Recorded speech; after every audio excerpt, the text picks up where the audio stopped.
Ripoti mbalimbali zimeendelea kuripotiwa kutokana na mashambulizi ambayo yamekuwa yakifanyika katika nchi za huko Uarabuni. Mfano kama pale Dubai, kuna mashambulizi ambayo yamefanyika tayari, tumesikia airport na kwenye moja ya jengo ambalo tumeelezwa lina uhusiano na rais wa Marekani Donald Trump. Sasa baadhi ya raia wa Tanzania wakiwemo wanaosoma huko Dubai wameiomba serikali ya Tanzania kuweza kuwapatia misaada ya kuondoka Dubai na kuweza kurejea Tanzania baada ya hali ya wasiwasi kuendelea kutanda juu ya usalama wao kutokana na mfululizo wa mashambulizi ya makombora ya Irani kwenye maeneo mbalimbali ya Umoja wa Falme za Kiarabu. Sasa mmoja ya mtu ambaye tumempata muda huu, yeye anaitwa Dax. Dax aliwahi kuwa akifanya shughuli ya bodyguard hapa Tanzania na kwa muda mrefu tumesikia akiwepo kule Dubai akijifanya shughuli zake. So amezungumza na Ayo TV akielezea jinsi ambavyo hali ya kiusalama ilivyo kwa kule na sehemu ya makatazo ama tangazo ambalo wameshapewa na uongozi wa nchi hizo za Kiarabu kwamba kwa sasa hivi wanaruhusiwa kufanya nini na kipi ambacho hawaruhusiwi kufanya. Kutoka Dubai tunaye Dax huyu hapa. Hebu tumsikilize kidogo akielezea hali ya kiusalama huko Dubai. Eti Dax. Habari zenu ndugu zangu wa Tanzania. Poleni na majukumu. Kwa majina naitwa Faraji Robert Bitela, maarufu kama Dax. Ni mpambanaji, mtafutaji, na mtafutaji siku zote hachoki. Kwa hiyo hii hali ya vita bana imetukuta tukiwa tuko UAE, Dubai, katika nchi ambayo naweza tukasema ni falme za Kiarabu. Kiukweli hali haiko sawa, hali ni mbaya. Hali haiko sawa sana, na ili swala la mabomu hizi ndege za kivita zile tulianza kuziona jana mchana. Nafikiri ndo hali ilianza kuchafuka kwa sababu tuko nyumbani na tumerudi kutoka kwenye maofisi zetu, ndo tulianza kuona vitu hivyo vina basti, alafu zeni tunaona smoke zile kwenye anga. Kwa hiyo tukajiuliza ni nini, na ndio baadaye tunaanza kuelewa sasa kwamba hii ni vita kati ya Irani,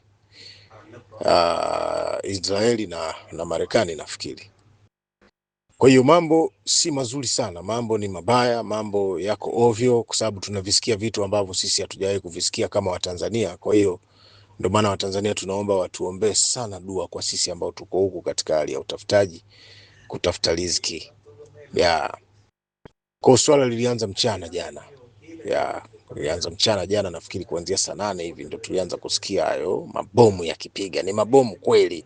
Mimi nimesikia mabomu yale ya Mbagala yale kipindi kile na Gongo la Mboto, lakini yale yanaweza kaingia hata mara 12 kwa uzito ambao tunausikia, kwa sababu hata polisi pia wanatu alert. Nashukuru Mungu jeshi la polisi la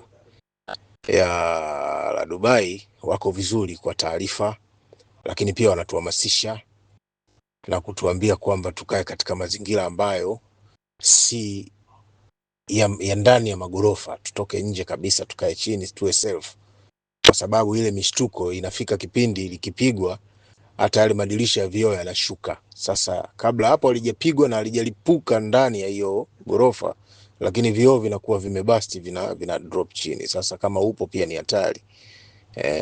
Kwa kuna uwezekano wa kutokea mtikisiko na gorofa likadondoka tu lenyewe pasipo hata kupigwa. Ndio maana wanatuhamasisha, wanatuharat katika simu. Unajua huku kama umekuja na umesajili line ya huku, kila muda taarifa inakuja kwamba kaeni katika mazingira haya, kueni katika ustaarabu huu, fanyeni hivi.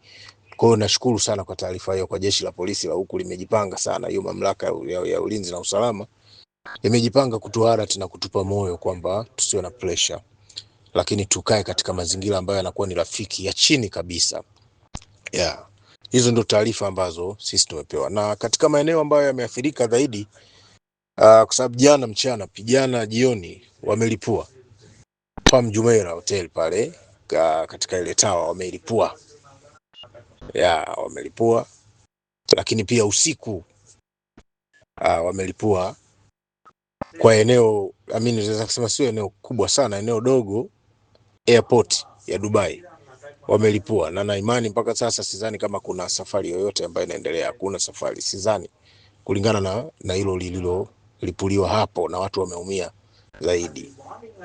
Ili tuvuke katika hiki kipindi ambacho ni kizito sana upande wetu kwa sisi watafutaji, wapambanaji.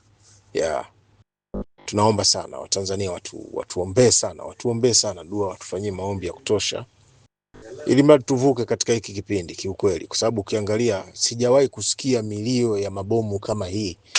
Nilikuwa naona mabomu tu yakilipuka huko kwenye movie kipindi hicho, lakini kwa sasa nimeona live yakiwa yanalipuka, kwa sababu likipigwa lazima lilipuke, alafu unaona zile smoke juu. Sasa inakuwa ni hatari sana. Unaona moshi tu juu, kitu ambacho sio mchezo mzee wangu. Mambo ni hatari sana yani. Kiukweli tunahitaji maombi tu. Hakuna namna.